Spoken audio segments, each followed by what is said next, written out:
The morning sun cast long shadows across the cobblestone courtyard of Valdoria Castle, as Queen Isabella prepared for what should have been a simple ceremonial visit. At 42, she had ruled the kingdom for nearly 2 decades, and every aspect of royal protocol had become as natural to her as breathing. Her silk gown, deep purple with golden threads, rustled softly as she walked through the castle corridors, her ladies-in-waiting trailing behind like colorful butterflies. "Your Majesty," called Sir Edmund, her chief advisor, hurrying to catch up with her swift pace. "The carriage is ready for your visit to the royal tombs. The ceremony should take no more than an hour." Isabella nodded without slowing her stride. Today marked the 50th anniversary of her grandfather's death, King Marcus the Bold, who had expanded Valdoria's borders and brought prosperity to the land. The annual visit to pay respects at the royal tombs was a tradition she had never missed, not even during the harsh winter when she had been recovering from a serious illness. The royal tomb stood on a hill overlooking the capital city, an ancient stone structure that housed the remains of Valdoria's rulers for over 3 centuries.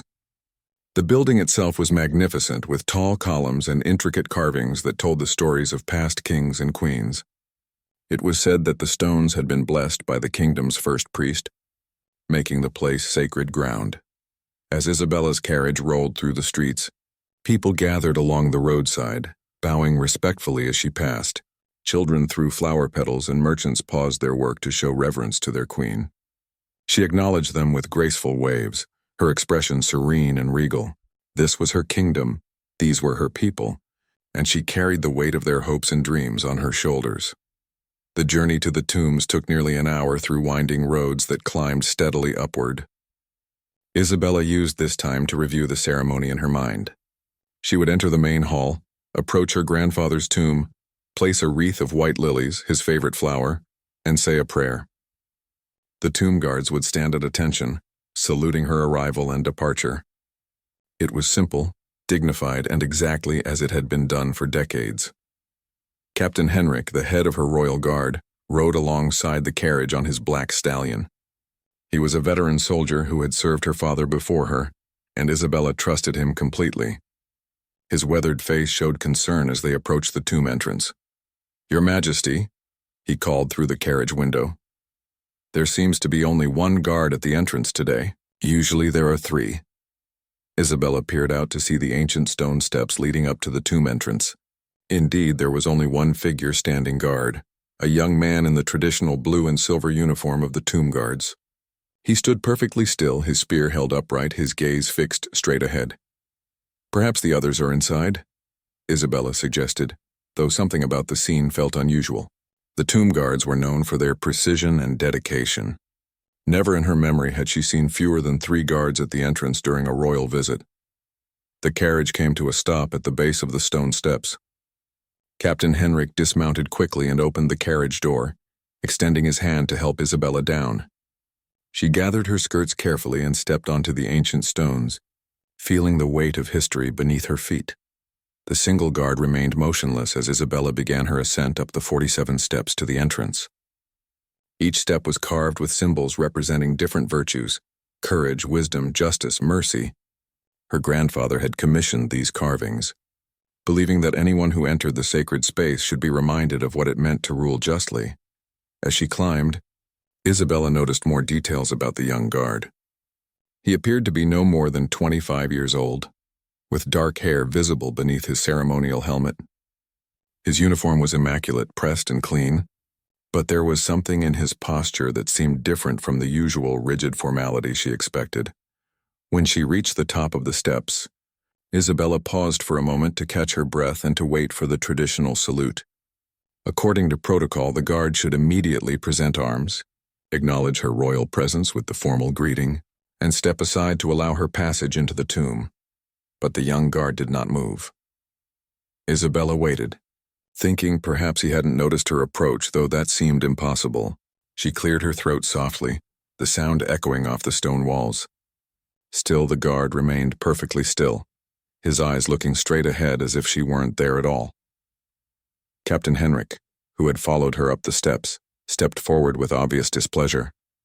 "Guard," he called sharply. "Her Majesty the Queen commands your attention." For the first time, the young guard moved, But instead of snapping to attention and offering the expected salute, he slowly turned his head to look directly at Isabella. His eyes, she noticed, were an unusual shade of green, almost emerald in the morning light. "I know who she is," the guard said quietly, his voice carrying a tone that was neither disrespectful nor deferential. "And I know why she has come." Isabella felt a chill that had nothing to do with the morning air. In all her years as queen, no guard had ever spoken to her in such a manner. The words themselves weren't rude, but there was something in his tone, a sadness perhaps, or a knowledge that seemed far beyond his years. Captain Henrik's hand moved instinctively to his sword. "You will show proper respect to Her Majesty immediately, or face the consequences of your insubordination." But Isabella raised her hand, stopping Henrik's advance. Something about this moment felt significant, though she couldn't understand why. The young guard's eyes held a depth that spoke of experiences far beyond what his age should allow. "What is your name?" she asked, her voice steady despite the unusual situation. The guard was quiet for a long moment, as if deciding whether to answer. Finally he spoke. "My name is Thomas, Your Majesty. Thomas of the Northern Valleys." The Northern Valleys. Isabella's breath caught slightly. That region had been devastated by plague 3 years ago, and most of its population had perished. She had sent aid, but it had arrived too late to save most of the people there. "And what do you know of my purpose here?" she asked, her curiosity now stronger than her concern about protocol. Thomas looked toward the entrance of the tomb, then back at her. "You come to honor the dead as is proper. But perhaps today, Your Majesty, the dead have something to say to the living." Isabella stared at the young guard, her mind racing to understand his cryptic words. The dead having something to say to the living? It sounded like the kind of superstitious talk that occasionally spread through the countryside, but never within the ranks of the royal guard. These men were chosen for their level-headedness as much as their loyalty. "Explain yourself," Captain Henrik demanded, his voice sharp with authority. "What do you mean by such strange talk?" Thomas remained calm, his green eyes never leaving Isabella's face. "3 nights ago I had a dream, Your Majesty. In this dream I stood in this very spot when a great queen came to visit the tombs. But instead of the usual ceremony, she was meant to hear a message that has waited 50 years to be delivered." Isabella felt her heart skip a beat. 50 years, exactly the length of time since her grandfather's death. A message? From whom? "From King Marcus himself," Thomas replied, his voice growing stronger with conviction. "He appeared to me as clearly as you stand before me now. He wore the same royal robes he was buried in, but his face was troubled. He said that a secret weighs heavily on his spirit, preventing him from finding peace in death." Captain Henrik stepped forward aggressively. "This is nonsense. Blasphemy." Guards do not have audiences with dead kings, and they certainly do not delay royal ceremonies with tales of dreams and phantoms. But Isabella held up her hand again, more firmly this time. Something deep within her resonated with the guard's words. Her grandfather had been a complex man, beloved by his people for his strength and wisdom, but she had always sensed shadows in his past that no one spoke about. Court historians painted him as a perfect ruler, but Isabella had learned that perfect rulers existed only in stories. "Continue," she said quietly. "What was the secret?" Thomas glanced nervously at Captain Henrik, then back to Isabella. "He said that during the War of the Eastern Passage, when Valdoria faced invasion from the Blackstone armies, he made a choice that saved the kingdom, but cost him his honor. A choice that only one person knew about, and that person took the secret to their own grave 5 years ago." Isabella's breath caught. The War of the Eastern Passage had been her grandfather's greatest triumph, the victory that secured Valdoria's independence and made King Marcus a legend. But 5 years ago, Sir Aldrich, her grandfather's closest advisor and dearest friend, had died of old age. If anyone would have known her grandfather's deepest secrets, it would have been Aldrich. "What choice?" Isabella asked, though part of her was afraid to hear the answer. Thomas looked toward the entrance of the tomb as if drawing strength from the ancient stones. The Blackstone armies had surrounded Valdoria's forces in the mountain pass. Your grandfather's army was outnumbered 3-1 and defeat seemed certain, but then the enemy received word that their homeland was under attack by raiders from the sea, and they withdrew to defend their own territory. "Yes," Isabella said slowly. "Every child in Valdoria knows this story. The enemy's retreat was seen as divine intervention, a sign that God favored our cause.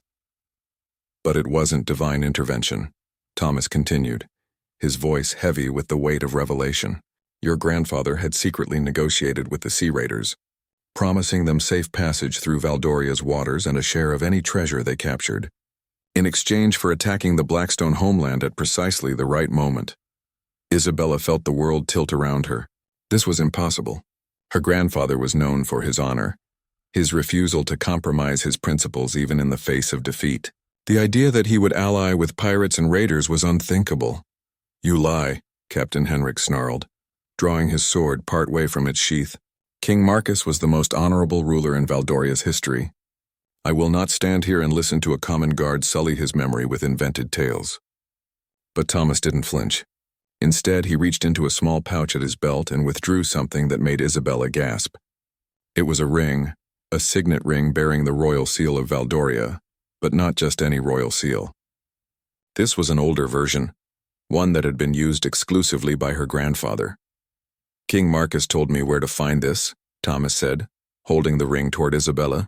It's hidden in a secret compartment behind his tomb, along with letters exchanged between him and the raider captain. He said the guilt of this deception has prevented his spirit from finding rest, and that the truth must finally be revealed to his granddaughter, the current queen. Isabella stared at the ring, her hands trembling slightly. She recognized it from portraits of her grandfather, though she had never seen the actual ring. It was supposed to have been buried with him, according to royal tradition. This proves nothing, Captain Henrik protested, though his voice lacked its earlier conviction.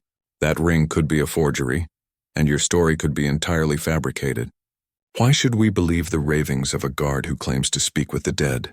Thomas turned to face Henrik directly for the first time. Because I can prove it, he said simply. The letters are still hidden behind the tomb, exactly where King Marcus showed me in the dream. And more than that, there are details in those letters that no living person knows.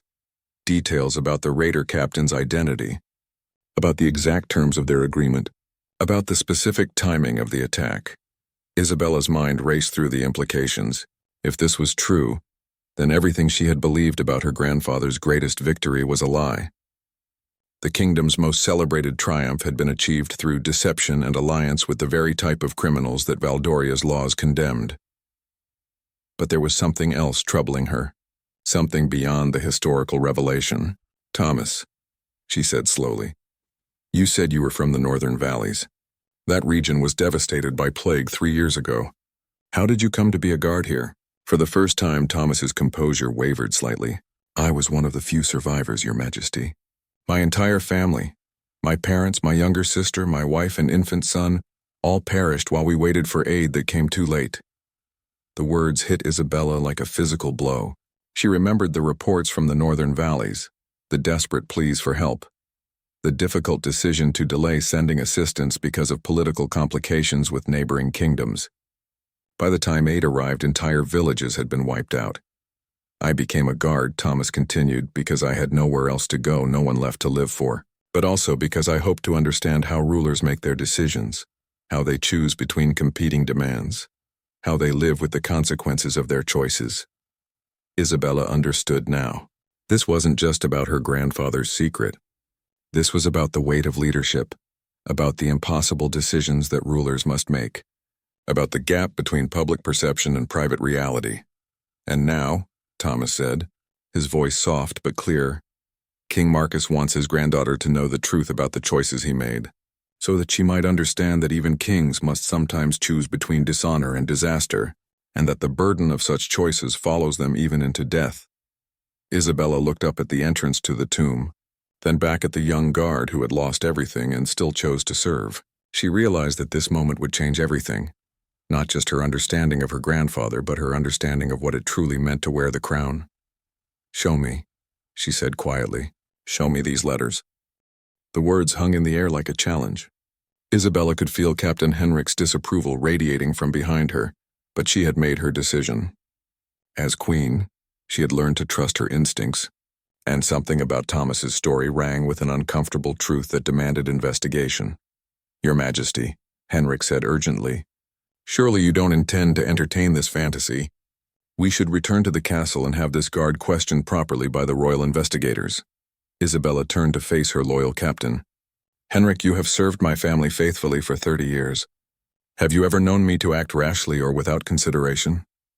"No, Your Majesty, but—" "Then trust my judgment now."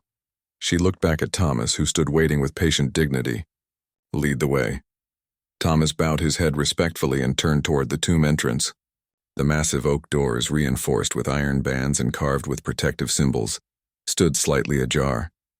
This was unusual, as the tomb was typically sealed except during official ceremonies. "I unlocked the doors this morning," Thomas explained, as if reading her thoughts. "In the dream, King Marcus instructed me to prepare the way for your arrival." They entered the tomb's main hall, a vast space illuminated by narrow windows high in the walls. Shafts of sunlight created patterns on the stone floor, highlighting the elaborate sarcophagi that lined the walls. Each tomb bore the likeness of the ruler within, carved from marble by the kingdom's finest artisans. Isabella had visited this place countless times, but today it felt different. The air seemed heavier, charged with secrets waiting to be revealed. Her footsteps echoed off the stone walls as she followed Thomas toward the far end of the hall, where her grandfather's tomb stood in a place of honor. King Marcus's sarcophagus was larger than the others, befitting his status as one of Valdoria's greatest rulers. His carved likeness showed him in his prime, wearing the crown and holding the royal scepter. The inscription beneath read, "Marcus the Bold, defender of Valdoria, father of peace." "Father of peace," Isabella whispered, reading the words that now carried new meaning. If Thomas's story was true, that peace had been purchased with moral compromise. Thomas approached the side of the tomb and knelt down, running his hands along the base of the sarcophagus. "Here," he said, pressing against what appeared to be solid stone. To Isabella's amazement, a section of the base shifted slightly, revealing that it was actually a cunningly concealed panel. "How did you know?" Captain Henrik demanded, his voice tight with suspicion. "King Marcus showed me in the dream," Thomas replied simply. "He said he designed this hiding place himself 49 years ago, when the guilt became too much to bear alone." With careful pressure, Thomas was able to slide the panel aside, revealing a small chamber hollowed out within the base of the tomb. Inside, wrapped in oiled leather, was a collection of documents. Isabella's heart pounded as Thomas carefully withdrew the bundle and offered it to her. The leather was old but well preserved, and the documents within appeared to be in excellent condition despite their age. With trembling fingers, Isabella unwrapped the bundle. Inside were several letters written on parchment that bore the royal watermark. The handwriting was unmistakably her grandfather's. She had seen enough of his personal correspondence to recognize his distinctive script. The first letter was addressed to Captain Redbeard of the Western Seas and dated just 3 weeks before the Battle of Eastern Passage. Isabella began to read aloud, her voice growing quieter with each line. "To the captain who commands the Sea Wolves, greetings. The proposal you sent through our mutual friend has been considered carefully. While the terms you suggest are steep, the alternative facing my kingdom is far worse. I agree to grant your ship safe passage through Valdoria's waters for 1 full year, plus 20% of any treasure seized from Blackstone vessels, in exchange for your fleet's attack on the Blackstone coastal settlements exactly 14 days from this date." Isabella's hands shook as she continued reading. The letter went on to detail specific targets, timing, and even suggested strategies for maximum effectiveness. It was clearly written in her grandfather's hand, sealed with his personal seal, the same seal that Thomas now wore on his finger. Captain Henrik moved closer, reading over her shoulder. His face had gone pale. This cannot be authentic. King Marcus would never." But even as he spoke, Henrik's voice trailed off. He too recognized the handwriting, the seal, the intimate details that only the king himself could have known. Isabella opened the second letter, which was a response from Captain Redbeard. The raider's writing was cruder but clear. "Your Majesty, the bargain is struck. My ships will fall upon Blackstone's shores like wolves upon sheep. But know this, once this deed is done, I will hold your secret. Should you ever move against my brotherhood, these letters will find their way to your enemies. We are bound together now by more than gold." The implication was clear. Her grandfather had not only allied with pirates but had made himself vulnerable to blackmail in the process. Isabella began to understand the full weight of the burden he had carried. "There's more," Thomas said quietly, pointing to a third document. This one was written in her grandfather's hand, but it was clearly a personal journal entry rather than a formal letter. The raiders kept their word. The Blackstone armies withdrew and Valdoria was saved. My people celebrate me as a hero, a king blessed by divine favor. They do not know that their victory was purchased with dishonor, that their king made alliance with the very criminals he has sworn to fight. I tell myself that the ends justify the means, that saving thousands of innocent lives is worth compromising my personal honor. But late at night, when sleep will not come, I wonder if I have damned my soul for the sake of my crown. Isabella felt tears stinging her eyes. This was not the voice of the legendary King Marcus the Bold, but of a man tortured by impossible choices and their consequences. He wrote that entry every year on the anniversary of the battle. Thomas said softly, "There are 49 identical entries here, one for each year until his death." The guilt never left him. Captain Henrik had stepped back from the tomb, his face a mask of confusion and disbelief. "But the sea raiders," he said weakly. "They disappeared from these waters shortly after the war. They were never seen again." Isabella looked up from the letters. "What happened to them?" Thomas reached into the bundle and withdrew one final document. King Marcus made sure they could never use their knowledge against him or Valdoria. 6 months after the battle, he secretly informed the Blackstone Navy of the raiders' base. The entire fleet was destroyed, along with everyone who knew about the agreement. The revelation hit Isabella like a physical blow. Her grandfather had not only allied with criminals, but had later arranged their deaths to protect his secret. The man she had idolized, the king whose memory guided her every decision, had been capable of actions that bordered on betrayal and murder. "Now you understand," Thomas said, his green eyes filled with compassion rather than judgment, "why King Marcus cannot rest. The secret has eaten at his spirit for 50 years. He wants you to know the truth, not to destroy his memory, but to understand that kingship sometimes requires choices that no good person should have to make." Isabella sank down onto a stone bench, the letters scattered around her. Everything she thought she knew about leadership, about honor, about the legacy she had inherited, was crumbling around her. But as she sat there, surrounded by the tombs of her ancestors and the evidence of their imperfections, Isabella began to understand something else. The burden of leadership was not just about making the right choices, but about living with the consequences of necessary ones. "Why you?" she asked Thomas suddenly. "Why did my grandfather choose you to deliver this message?" Thomas was quiet for a long moment before answering. "Perhaps because I understand what it means to live with choices that seem impossible, and to carry the weight of their consequences." Isabella remained seated on the stone bench, the weight of revelation pressing down on her shoulders like a physical burden. The letters lay scattered around her, each one a piece of a puzzle that painted a picture she had never wanted to see. The tomb's silence was broken only by the distant sound of wind whistling through the high windows. "Tell me about your choices," she said to Thomas, her voice barely above a whisper. "Tell me about the impossible decisions you've had to make." Thomas moved to lean against one of the stone pillars, his eyes distant with memory. "When the plague came to the northern valleys, I was the village healer's apprentice. I had some knowledge of herbs and medicines, enough to help with common ailments, but nothing that could fight the sickness that swept through our lands." He paused, his hands clenching and unclenching at his sides. The plague spread faster than wildfire. Whole families would be healthy in the morning and dead by nightfall.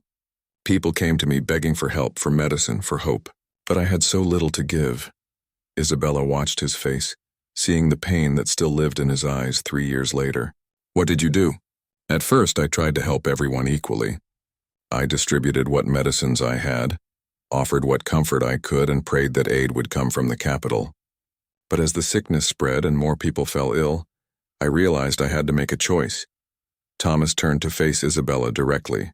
"I had enough medicine to possibly save 20 people, maybe 30 if I stretched it thin. But there were over 200 sick in our village alone.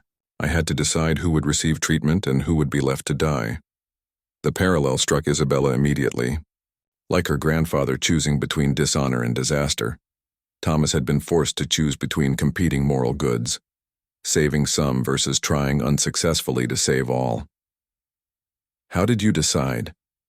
she asked. I chose the children first, Thomas said, his voice heavy with remembered anguish. Then the young adults who might survive and rebuild. Then those who had the best chance of recovery. I watched good people, elderly grandparents who had lived with wisdom, sick parents who desperately wanted to see their children grow up. I watched them die while I saved others. Captain Henrik, who had been listening in stunned silence, spoke up. But surely that was the logical choice. You saved those who had the best chance of survival and the most years ahead of them. Thomas's laugh was bitter. Logic is cold comfort when you're watching a grandfather die because you gave his medicine to someone else. When you're listening to a mother's last words to her children, knowing you could have saved her but chose not to. Isabella understood now why Thomas had been chosen as the messenger. He carried the same burden that had tormented her grandfather, the knowledge that sometimes leadership requires making choices that feel like betrayal, that survival sometimes demands sacrifice of ideals. But there's more to your story, Isabella said softly. You mentioned your own family. Thomas's composure finally cracked. His shoulders sagged, and when he spoke again, his voice was thick with grief. My wife Elena fell sick on the same day as 17 others. My son Marcus, yes, he was named for your grandfather, was just 8 months old. He had begun to show symptoms too. Isabella felt her heart break for this young man who had lost everything. And you had to choose. I had 2 doses of medicine left. 2 doses that might save 2 lives, or that I could combine into one stronger treatment that would almost certainly save one. Elena begged me to save our son. She said a baby's life was more precious than her own, that she had lived and loved while he had barely begun to exist. Thomas wiped his eyes with the back of his hand, but I knew that Marcus, being so young and already sick, had little chance of survival even with the medicine. Elena, being stronger, had a better chance. From a healer's perspective, the logical choice was to save my wife. What did you do? Isabella asked, though she dreaded the answer. I gave both doses to my son, Thomas said simply. Not because logic told me to, but because love told me to. Because Elena was right that his life deserved every chance we could give it. Because I couldn't bear the thought of explaining to Elena that I had let our child die to save her. And they both died anyway. The medicine wasn't strong enough, and my choice meant nothing in the end. I lost them both, and I lost them knowing that I might have saved Elena if I had chosen differently. Isabella rose from the bench and walked to where Thomas stood. Without regard for protocol or royal dignity, she placed her hand on his arm in a gesture of comfort. I'm so sorry for your loss. That's why King Marcus chose me, Thomas continued. Because I understand that sometimes there are no good choices, only necessary ones. Because I know what it means to live with decisions that haunt your dreams and follow you into every waking moment. Isabella looked around the tomb at the carved faces of her ancestors. How many of them had made impossible choices? How many had carried secrets that would tarnish their legacies if revealed? For the first time, she saw them not as perfect rulers to be emulated, but as human beings who had struggled with the same moral complexities she faced every day. The northern valleys, she said suddenly. The delay in sending aid. Tell me what you know about that. Thomas met her eyes steadily. I know that you wanted to send help immediately, but the neighboring kingdom of Astoria refused passage for your supply wagons, unless you agreed to their new trade terms. I know that you could have sent the aid by sea, but that would have meant redirecting ships that were defending our southern coast from Blackstone raiders, the descendants of the same pirates your grandfather once allied with. Isabella's breath caught. She had indeed faced exactly that choice. Send aid quickly by sea and leave the coast vulnerable, or negotiate with Astoria and delay the supplies while hundreds died of plague. You chose to negotiate, Thomas continued. You believed that securing a lasting agreement with Astoria was worth the risk of delay, because it would benefit the entire kingdom in the long run. But the negotiations took 3 weeks, and by then it was too late for most of us. You must hate me, Isabella whispered. Thomas shook his head slowly. No, Your Majesty. I understand you. You made the same kind of choice your grandfather made. The same kind I made with my medicine. You weighed competing needs and chose what seemed best for the greatest number of people. The fact that it cost my family their lives doesn't make your decision wrong. It just makes it heartbreaking. Isabella felt tears running down her cheeks. How do you bear it? How do you live with the weight of such choices?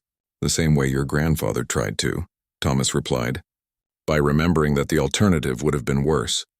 By understanding that leadership sometimes means accepting that you will be hated for decisions that saved lives, and loved for victories that cost your soul. Captain Henrik stepped forward, his face troubled. Your Majesty, what does this mean for King Marcus's legacy? For the kingdom's understanding of our history? Isabella wiped her tears and looked at the letters scattered around her grandfather's tomb. It means that we tell the truth, but we tell it completely. Yes, King Marcus made morally questionable choices, but he made them to save his people, and he carried the burden of those choices for the rest of his life. She gathered the letters carefully. The people have a right to know that their heroes were human, that their victories came at a cost, and that the crown carries a weight that goes far beyond gold and ceremony. And what of the present? Thomas asked. What of the choices you will have to make?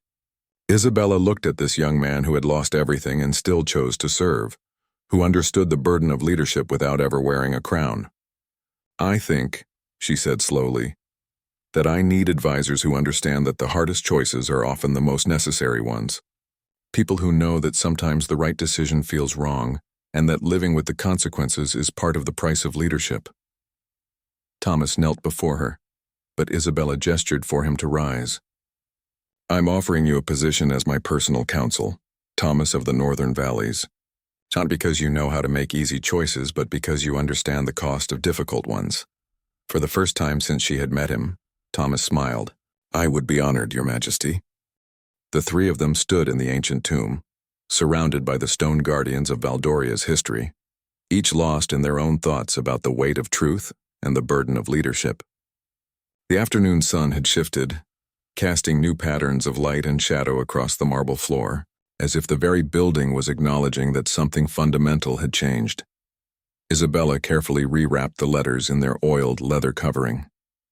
These documents, she said thoughtfully, they change everything and nothing at the same time. What do you mean, Your Majesty? Captain Henrik asked, his voice still strained from the morning's revelations. The facts of history remain the same, Isabella explained, running her fingers along the edge of her grandfather's tomb. The Battle of Eastern Passage was won, Valdoria was saved, and peace was secured. But now we understand the true cost of that victory, and the weight that King Marcus carried for the rest of his life. She looked up at the carved face of her grandfather, seeing it now with new eyes. The artist had captured something in the stone features that she had never noticed before. A subtle sadness around the eyes, a tension in the jaw that spoke of burdens carried in silence. Thomas, she said, turning to the young guard who would soon become her advisor. In your dream, did my grandfather say anything else? Any other messages or instructions? Thomas nodded slowly. He spoke about the nature of kingship, Your Majesty. He said that the crown is not a symbol of power, but a symbol of responsibility, that every decision a ruler makes echoes through generations, creating ripples that extend far beyond what any one person can foresee. And he said that the hardest lesson of leadership is learning to live with imperfection, your own and others. That expecting perfection from rulers is what creates the need for secrets and lies. He wished that he had been able to share his burden instead of carrying it alone. Isabella felt a deep resonance with these words. How many times had she felt isolated by her position, unable to share her doubts and fears with anyone? The crown created a loneliness that was perhaps its heaviest burden. He also said, Thomas continued, that he hoped his granddaughter would be wiser than he was, that she would find ways to make difficult choices without losing her soul, and that she would remember that being human is not a weakness in a ruler. It's a necessity. Captain Henrik shifted uncomfortably. Your Majesty, how do we proceed from here? This information, it could destabilize the kingdom if it became widely known. The people's faith in the monarchy, in our history, in everything we represent. Isabella considered this carefully. Henrik was right that the revelation could be dangerous, but she was beginning to understand that the danger lay not in the truth itself, but in how it was presented and understood. Henrik, in all your years of service, what has made the strongest rulers in our history? Their ability to make decisive choices and stand by them, he replied immediately. And what has made the weakest ones? Henrik thought for a moment. Their inability to make difficult decisions or their tendency to make choices based on what was popular, rather than what was necessary. Exactly, Isabella said. The people don't need perfect rulers, they need honest ones. They need leaders who understand the cost of their decisions and who are willing to bear that cost for the greater good. She walked to one of the high windows and looked out over the kingdom spread below.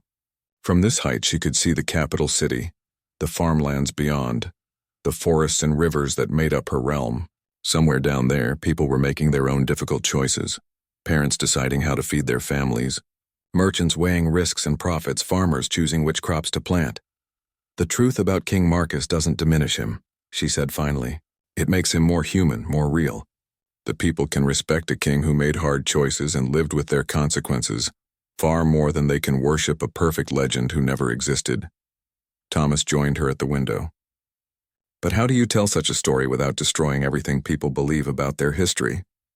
Isabella smiled, and for the first time that day it was a genuine expression of hope rather than duty. By telling the complete story, not just the parts that make us comfortable. By helping people understand that their kingdom was saved not by a perfect king, but by a man who was willing to sacrifice his own peace of mind for their safety. She turned back to face both men. I want to establish a new tradition starting with today's visit. Instead of simply placing flowers and offering prayers, I want to use these annual ceremonies to share the true stories of our rulers, their triumphs and their struggles, their wisdom and their mistakes. The people might not be ready for such honesty, Henrik warned. Then we'll help them become ready. Isabella replied firmly. We'll start slowly with smaller truths and build their understanding over time. But I refuse to perpetuate the lie that good leadership requires perfection. Thomas nodded approvingly. King Marcus would be pleased with that decision, Your Majesty. In his dream, he spoke of his hope that future rulers would not have to carry their burdens alone. Isabella picked up the bundle of letters and held them against her chest. These will not be hidden away again. They will become part of the royal archives, available to future scholars and historians.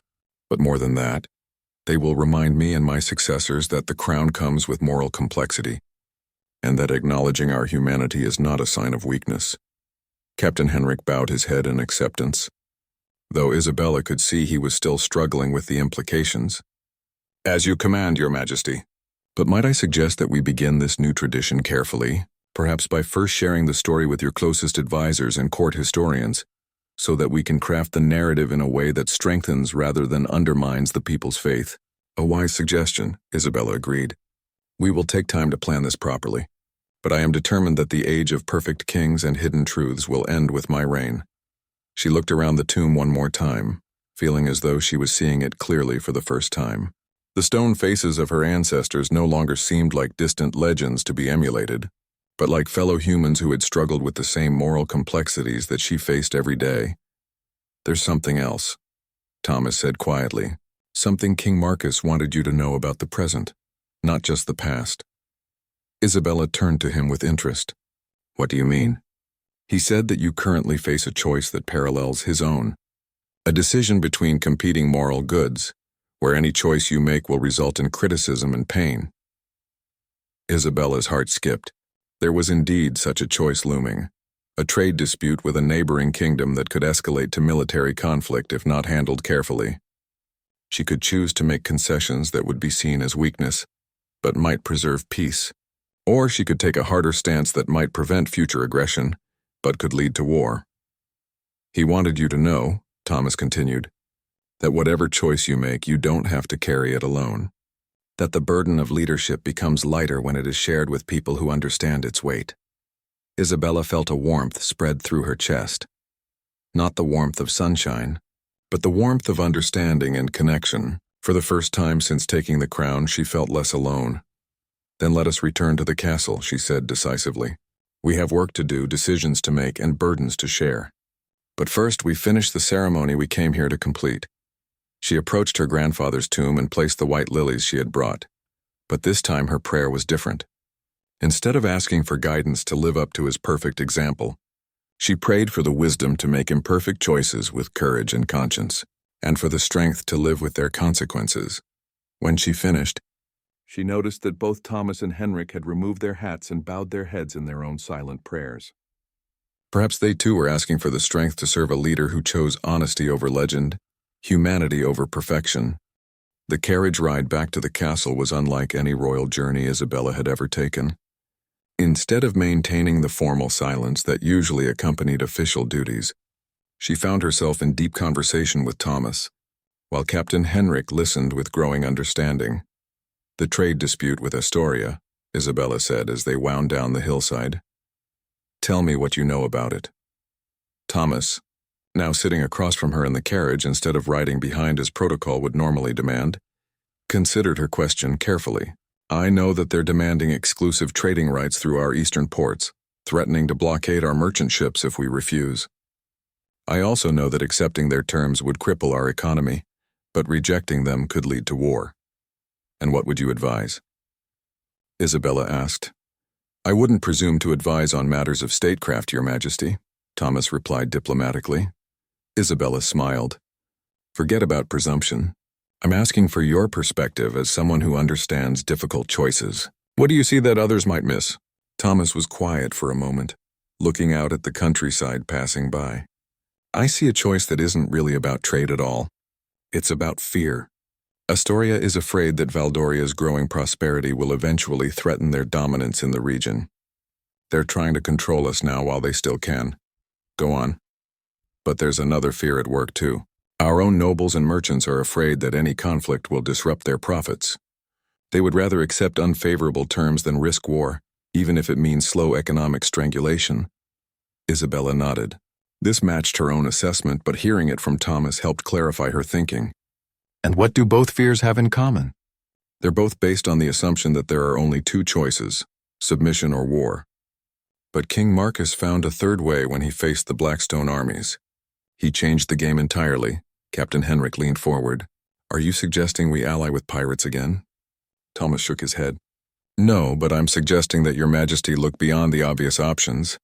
What if the real solution lies not in choosing between Astoria's demands or military resistance, but in changing the entire situation?" Isabella felt her mind racing. "What do you mean?" "Astoria's strength comes from their belief that they're our only option for Eastern trade. But what if that weren't true? What if there were other paths, other allies, other possibilities they haven't considered?" Isabella's eyes widened as understanding dawned. "The southern kingdoms. They've been trying to establish northern trade routes for years, but we've always been too focused on our traditional partners to seriously consider their offers." "Exactly," Thomas said. "And the free cities across the sea have been seeking reliable trading partners who aren't controlled by Astoria's influence." Captain Henrik looked skeptical. "But those are unproven relationships. We don't know if we can trust them, or if they would be reliable in a crisis." "No," Isabella agreed, "we don't know. But that's exactly the point. We're so focused on the devil we know that we're not seeing the alternatives that might exist." The carriage had reached the castle gates, but Isabella signaled for the driver to continue around to the private entrance. She needed more time to think through this new perspective. "Thomas," she said, "what you're describing isn't just about finding new trading partners. It's about refusing to accept the limitations that others want to impose on us." "Yes, Your Majesty. Astoria is counting on us to think only in terms of the choices they've presented. But leadership sometimes means creating new choices that didn't exist before." Isabella felt a surge of excitement mixed with apprehension. This approach carried its own risks. Establishing new trade relationships would take time, and there was no guarantee they would be successful. Astoria might view such efforts as an act of aggression and move to blockade them immediately, but as she considered the alternative, accepting terms that would gradually strangle Valdoria's economy, she realized that the status quo was actually the most dangerous choice of all. "Henrik," she said, turning to her captain, "what are your thoughts?" Henrik had been quiet during this exchange, but Isabella could see he was wrestling with the implications. "Your Majesty, it's a bold strategy, but it's also risky. If our new partnerships fail to develop quickly enough, we could find ourselves worse off than before. And if we accept Astoria's terms, we survive in the short term, but we gradually become their vassal state." Isabella nodded. "So we're really choosing between certain slow decline and uncertain but potentially transformative change." "When you put it that way," Henrik said slowly, "the choice becomes clearer." The carriage had returned to the main courtyard, and Isabella could see through the windows that her other advisors were waiting for her return. Soon she would have to make a formal decision about Astoria's demands, and that decision would shape Valdoria's future for decades to come. "Thomas," she said, "in your dream, did King Marcus offer any guidance about how to live with uncertainty?" "He said that uncertainty is the natural state of leadership, Your Majesty. That anyone who claims to know the future with certainty is either lying or deluding themselves. The best a ruler can do is make choices based on principles rather than guarantees." "And what principles should guide this decision?" Thomas considered carefully. "I think the principle that guided your grandfather, even in his moral compromise. The belief that preserving your people's freedom and prosperity is worth taking personal risks." Isabella felt the weight of decision settling on her shoulders. But it felt different now. Instead of crushing isolation, it carried the support of shared understanding. She was not the first ruler to face an impossible choice, and she would not be the last. "Very well," she said as the carriage came to a stop. "We will not choose between submission and war. We will create a third option, even if it requires us to venture into uncharted territory." Captain Henrik opened the carriage door and stepped out, then turned to help Isabella down. "And if this new strategy fails, Your Majesty?" Isabella paused before stepping out, looking back at Thomas. "If it fails, we will have failed while attempting something worthy of our people's freedom. That's better than succeeding at our own gradual enslavement." She stepped out of the carriage and looked up at the castle that had been her home and burden for 20 years. Today, for the first time, it felt less like a prison of duty and more like a place where difficult but necessary work could be done with courage and honesty. "Thomas," she said, "I want you to attend today's council meeting. Not as a guard, but as an advisor. Your perspective on impossible choices may be exactly what we need." "Your Majesty," Henrik said carefully, "the other advisors may question the wisdom of including someone so new to court politics." Isabella smiled, feeling more confident than she had in months. "Then they will learn what I learned today. That sometimes the most valuable wisdom comes from those who have faced the hardest choices with the fewest resources." As they walked toward the castle entrance, Isabella realized that the day's events had changed more than her understanding of her grandfather's legacy. They had changed her understanding of what it meant to be a leader in an uncertain world. The tomb guard's unexpected response had led her not to certainty, but to a deeper appreciation of uncertainty itself. And in that appreciation, she had found something more valuable than perfect answers. She had found the courage to make imperfect choices with integrity and hope. 6 months later, Isabella stood once again at the entrance to the royal tombs, but this time she was not alone. Beside her stood Thomas, now wearing the robes of a royal advisor, and Captain Henrik, whose initial skepticism had given way to deep respect for their unconventional approach to leadership. Behind them, a small group of citizens had gathered, not for a private royal ceremony, but for the first public memorial service where the complete truth of their history would be shared. The months following that transformative day had been filled with challenges, uncertainties, and remarkable successes. Isabella's decision to pursue new trading relationships with the southern kingdoms and the free cities had initially been met with resistance from both her own advisors and Astoria's negotiators. The traditional trade routes were disrupted, causing temporary economic hardship that tested the people's faith in their queen's judgment. But Isabella had learned from her grandfather's example. Instead of hiding the difficulties or pretending that her choices were guaranteed to succeed, she had been honest with her people about the risks they were taking together. She had shared the burden of uncertainty, asking for their patience and support while new relationships were established. The breakthrough had come when the southern kingdoms, impressed by Valdoria's willingness to break free from traditional constraints, had offered not just trade agreements but a mutual defense pact. Suddenly, Astoria found themselves facing not an isolated kingdom they could intimidate, but a growing alliance of nations who valued independence over submission. "Your Majesty," Thomas said quietly as they climbed the familiar stone steps, "are you ready to share King Marcus's story with the people?" Isabella nodded, feeling a sense of completion that had been missing from her previous visits to this place. In her hands, she carried not just flowers for her grandfather's tomb, but copies of the letters they had discovered, translated into common language so that everyone could understand them.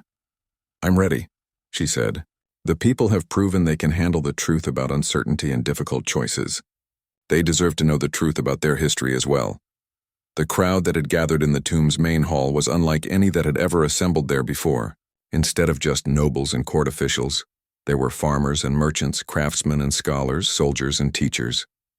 Isabella had opened this ceremony to anyone who wished to attend, believing that the lessons of leadership belonged to all citizens, not just those who wore crowns. As Isabella approached her grandfather's tomb, she noticed something that made her smile. Someone had placed fresh flowers at the base of several other tombs as well, not just the famous kings and queens, but also some of the lesser-known rulers whose stories had previously been overlooked. "People of Valdoria," Isabella began, her voice carrying clearly through the stone hall, "I come before you today not just as your queen, but as someone who has learned that true strength comes from shared understanding rather than isolated perfection." She gestured to the tomb beside her. "King Marcus the Bold was indeed a great ruler who saved our kingdom and secured our independence. But today I want to share with you the complete story of how he achieved these victories, including the parts that have remained hidden for 50 years. Isabella opened the bundle of letters and began to read selections from them, explaining the context and the impossible choice her grandfather had faced. She watched the faces in the crowd as they absorbed this new understanding of their history, some shocked, some troubled, but most nodding with recognition of the moral complexity that real leadership required. King Marcus made a choice that compromised his personal honor to save his people, Isabella continued. He lived with the burden of that choice for the rest of his life, believing that he had to carry the weight of leadership alone. But I believe he was wrong about that. Leadership is not a burden to be carried in isolation. It is a responsibility to be shared with wisdom and honesty. Thomas stepped forward, and Isabella gestured for him to speak. "Thomas of the Northern Valleys has become my most trusted advisor," she said. "Not because he tells me what I want to hear, but because he understands the cost of difficult choices and the necessity of making them anyway." Thomas addressed the crowd with the same quiet dignity he had shown that first day at the tomb.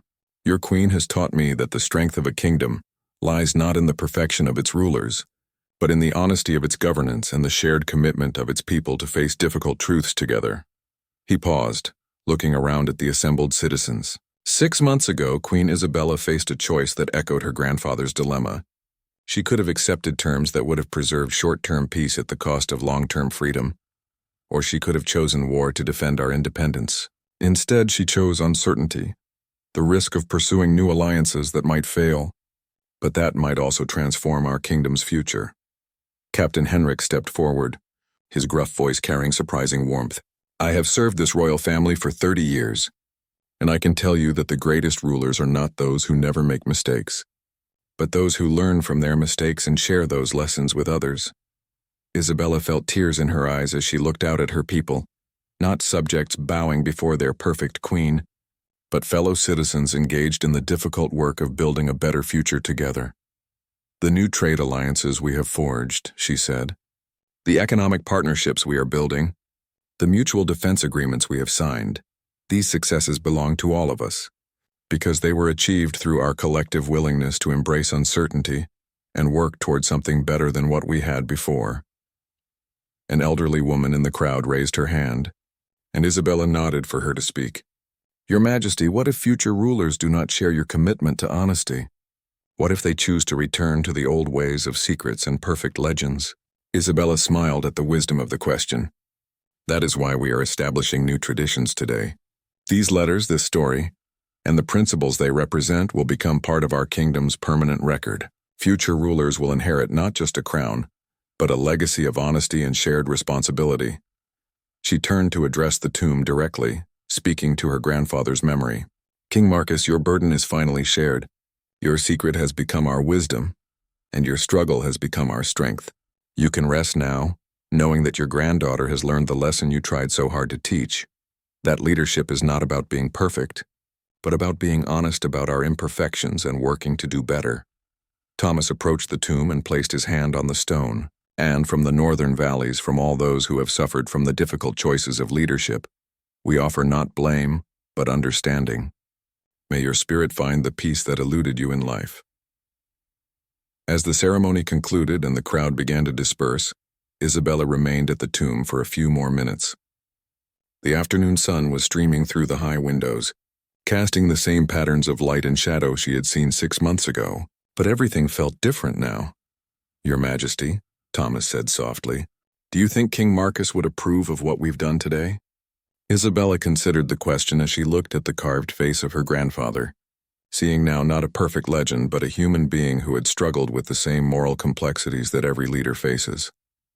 I think, she said finally, that he would be proud to know that his burden became our wisdom, and that his secret became our strength. But most of all, I think he would be relieved to know that future rulers will not have to carry their burdens alone. As they walked back down the stone steps together, Queen, advisor and captain, Isabella reflected on how much had changed since that morning 6 months ago when she had expected a simple ceremony and received instead a lesson that transformed her understanding of leadership itself. The tomb guard's unexpected response had taught her that sometimes the most important truths come from the most unlikely sources, that the burden of leadership becomes lighter when it is shared, and that the courage to embrace uncertainty is often more valuable than the comfort of false certainties. Behind them, the royal tomb stood as they always had, guardian of Valdoria's history. But now they held not just the bodies of past rulers, but the complete truth of their struggles, their failures, and their humanity. And in that truth, Isabella had found something more precious than any crown, the wisdom to lead with both courage and compassion, and the knowledge that she would never have to face the future alone.